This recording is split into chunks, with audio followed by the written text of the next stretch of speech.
Hey everyone, I want to let you know that Liberty Mutual Insurance customizes your car insurance so you only pay for what you need, which makes total sense. I mean, you don't go to the plate swinging the whole tree. You only need 36 ounces or 34. Some guys use a 32-ounce bat to get around quicker. They shape that handle so it feels just right, just what they need, and that's how Liberty Mutual works.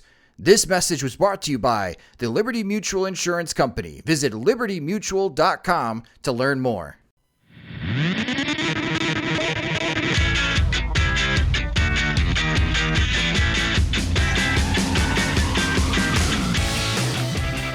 Good morning, White Sox fans. I'm Jim Margulis, and this is your White Sox wake-up call for September 1st, 2021.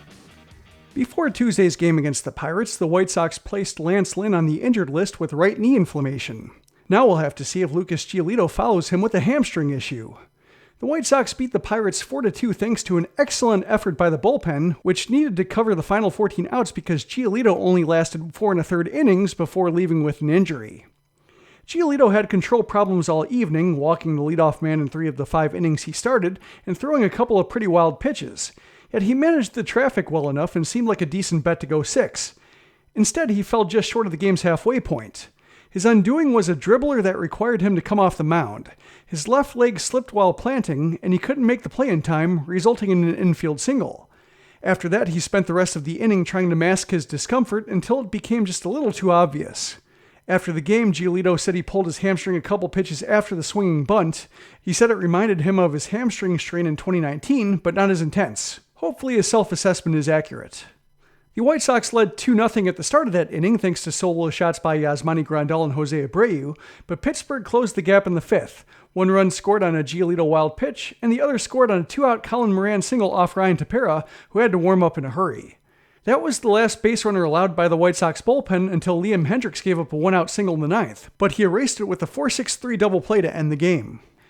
In between, the White Sox grunted out 2 runs in the bottom of the 6th on a bases-loaded walk by Brian Goodwin and a Leury Garcia sac fly. The bullpen made the second run unnecessary. Michael Kopech struck out 2 in a scoreless 6th, Aaron Bummer got 3 unremarkable groundouts in the 7th, and Craig Kimbrell pitched a 1-2-3 8th, capped off by Luis Roberts' fantastic diving catch.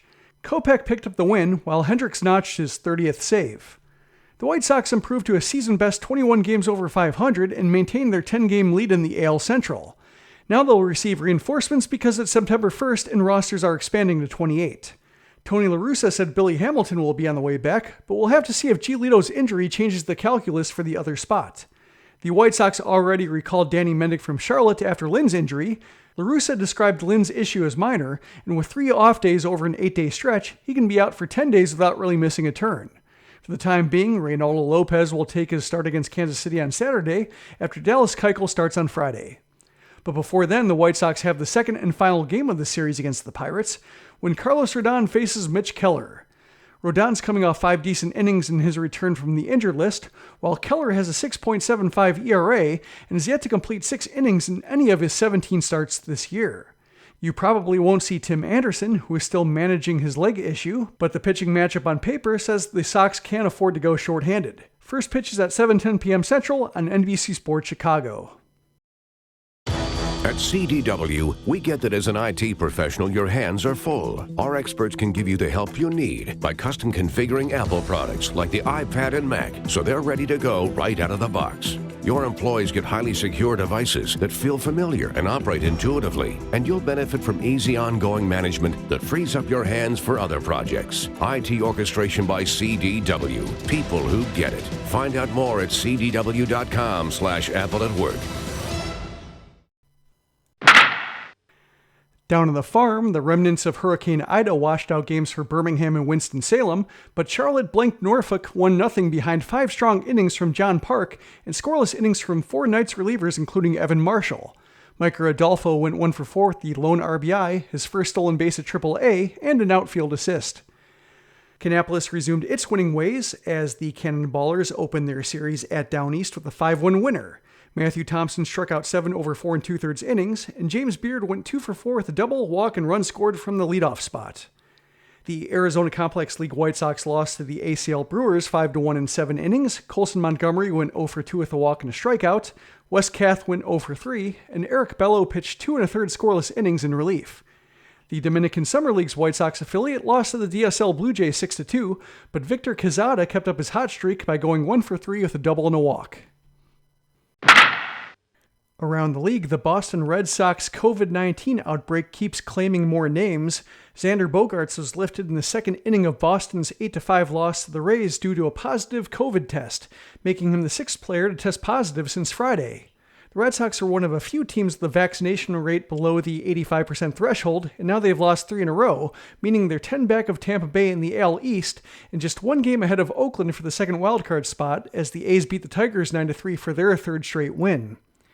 The Astros have also been battling a rising case count, although they have reached that 85% threshold. They placed Zach Greinke and Taylor Jones on the injured list for undisclosed reasons, but there's been a correlation with positive tests in previous such events in that organization. The Mets were able to reverse their fortunes with a doubleheader sweep at the Marlins. Javier Baez, the central figure in the Mets' war of words with their own fan base, scored the game-winning run with a mad dash to home to help New York beat Miami 6-5 in Game 1, followed by a more straightforward 3-1 victory in Game 2. Going through other scores, Cleveland beat Kansas City 7-2 behind a strong start from Zach Plesac, so they're back to 1 game over 500 but still 10 back of the White Sox. The Blue Jays lost to the Orioles 4-2, and George Springer departed with an apparent leg issue just after returning from a knee injury. Shohei Ohtani stole home, and better yet, the Angels actually won the game, beating the Yankees 6-4. Former Angel Jose Quintana is now on the Giants, making his debut with 3 1/3 scoreless relief innings and a single in San Francisco's 6-2 loss to Milwaukee. Blake Snell threw 7 no-hit innings against the Diamondbacks, but the Padres had to settle for a combined 3-hit 3-0 shutout of Arizona. Last and least, the Cubs beat the Twins 3-1 in a game both teams probably pictured being a lot more meaningful. That'll do it for this edition of the White Sox Wake-Up Call. Visit SoxMachine.com to talk about the game, the night on the farm, and the potential impact of Lucas Giolito's injury. We'll also be covering the initial September call-ups, although I did my best to project how the White Sox could go about their business with the post on Tuesday. If you are new to the Sox Machine podcast, you can subscribe to it wherever you listen to podcasts. And if you'd like to support what we do, you can do so at patreon.com/SoxMachine, where you can get an ad-free site and show with bonus content on both, starting at just $2 a month. Thanks for listening to the Sox Machine podcast. For SoxMachine.com, I'm Jim Margulis.